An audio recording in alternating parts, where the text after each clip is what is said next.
I remember coming back to Sweden and telling my friends, getting a job in Hollywood is a walk in the park. It's so easy. You just show up and Ben Stiller's there and you read a couple of lines. They fly you business class and they send a guy to the airport with a sign with your name on it.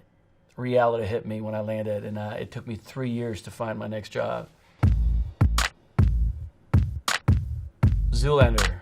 That was my first job in the United States. I was 2 years into my career, and I was doing a play in Stockholm at the time. And I obviously didn't have a representation or anything in the States, and was there hanging out with my family, and my father's manager just asked, like, well, would you want to, I can send you out to an audition if you want, if you think that'd be fun. And I thought, well, why not? I'm here, and that'd be a great story to tell my friends back home. So I went, and it was for this movie called Zoolander. I read a scene and went home and thought that was it. And they called me back and wanted me to come in and meet with Ben and read with Ben Stiller. So I did that, and then they called and said, you got the job. And a week later, they flew me business class to New York City, and I got to shoot with Ben Stiller, who I thought was incredible. And not only Ben, but the other guys were so cool. And we drove down Broadway in that Jeep, if you remember singing, like, Wake Me Up, the Wham song, just being goofy and stupid. And it was like, I couldn't believe my luck. Like, I get to do this, and they're actually paying me for this? This is stupid.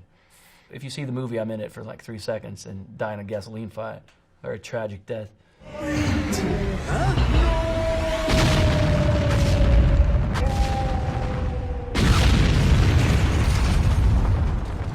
For me, it was obviously a profound experience and quite different from working on a small stage in Stockholm. I was vaguely familiar with that world. I wouldn't call myself a model, but I'd done a little bit of it. I loved it.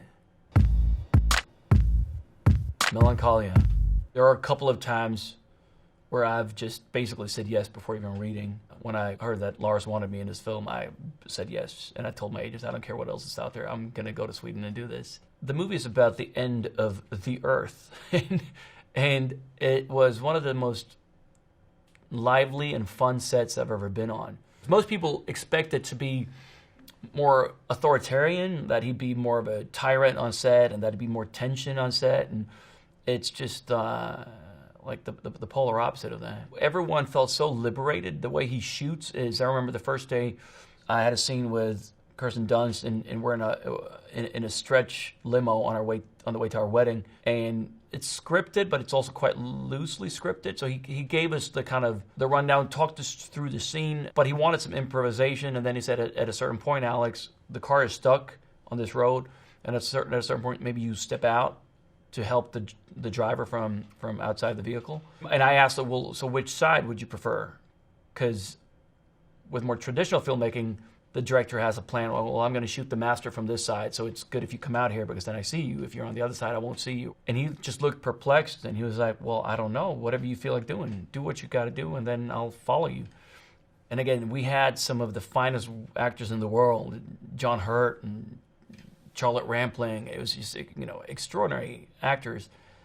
It felt like everyone turned into a little kid because everyone was so excited about the freedom and the sense of trust that he would instill in all of us. Just his motive operating was basically just do your thing and I'll find you.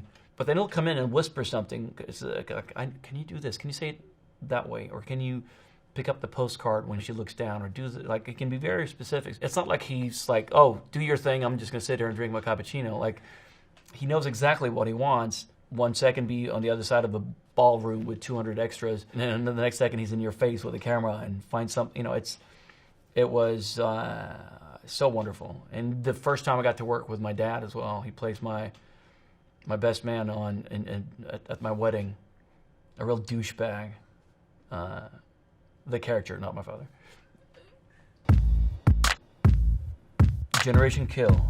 I was having a hard time professionally in 06, 07 because, again, I was quite disillusioned by the hubris I had after Zoolander, thinking like, oh, I'll just fly over to LA and book another great job. I rarely got to read anything I was excited about. And if I ever found something that had some substance or a role that was interesting to me, a big name actor would come in because great roles are far and few between. Then Generation Kill came up in 07, and this was by David Simon and Ed Burns, who created The Wire. It's based on a couple of articles from Rolling Stone magazine by Evan Wright that he then expanded into a book, and I thought it was just the most riveting story ever. The character Brad Colbert, Iceman, was it was just a dream role. I was certain that I wouldn't get it because it was too good, but auditioned a couple of times, and fortunately for me, they didn't want a big name actor. They wanted to cast the whole show with relatively unknown actors. So that's kind of how I ended up getting it, I believe. We spent 7 months in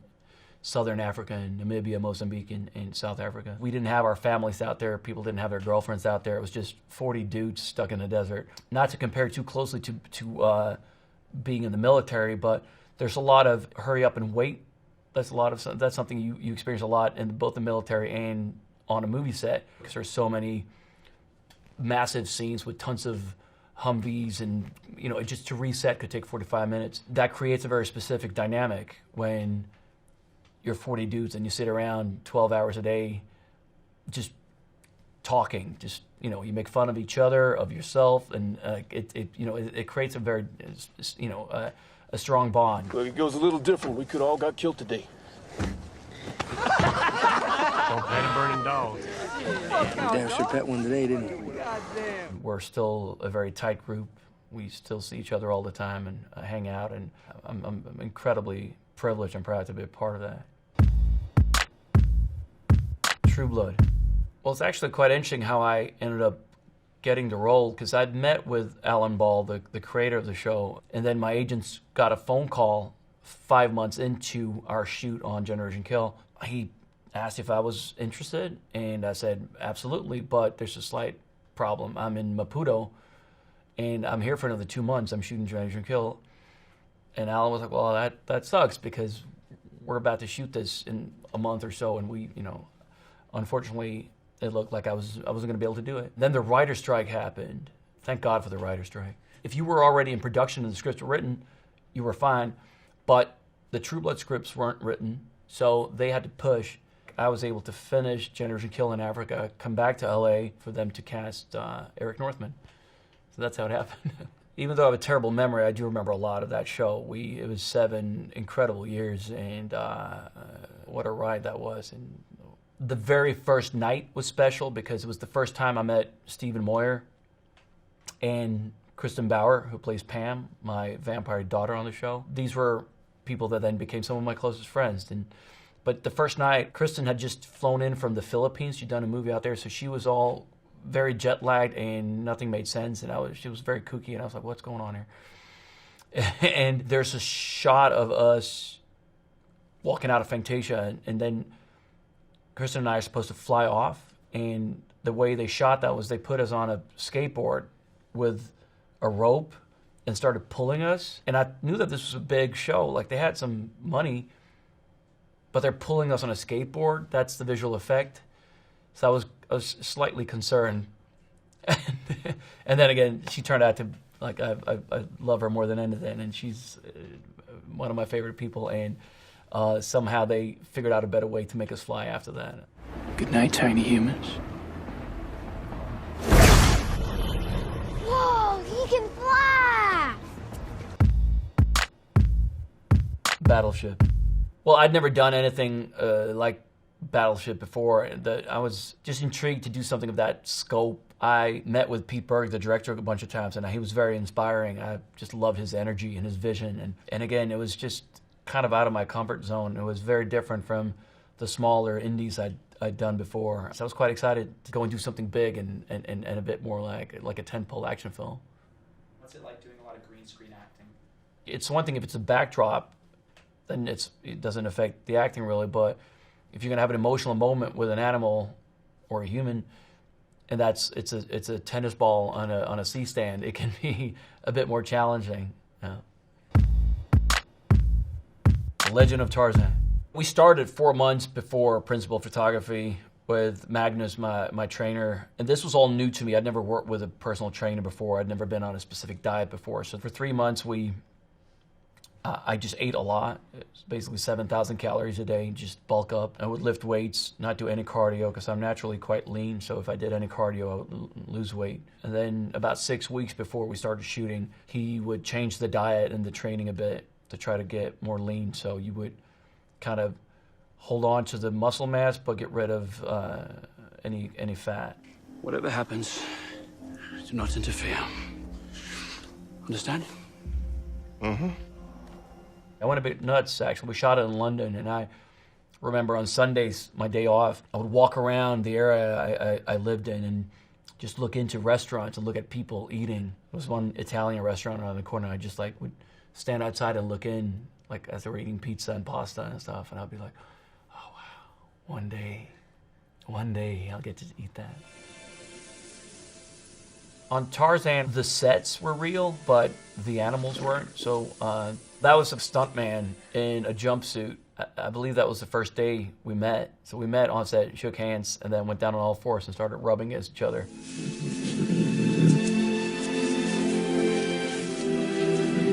It's a very bonding experience, literally. Big Little Lies.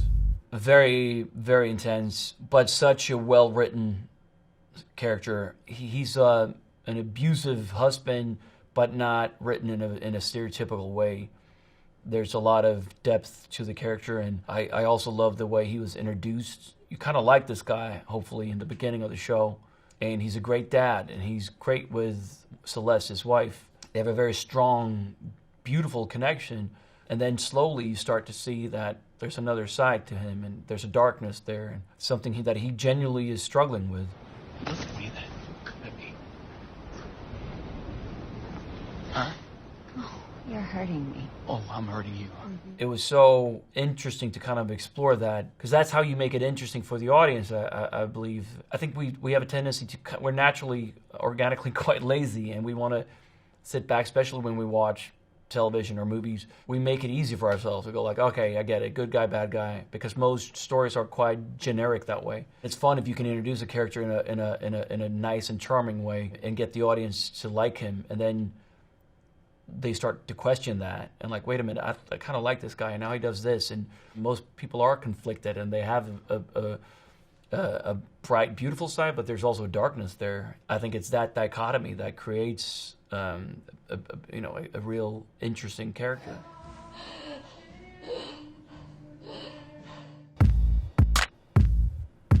Hold the Dark.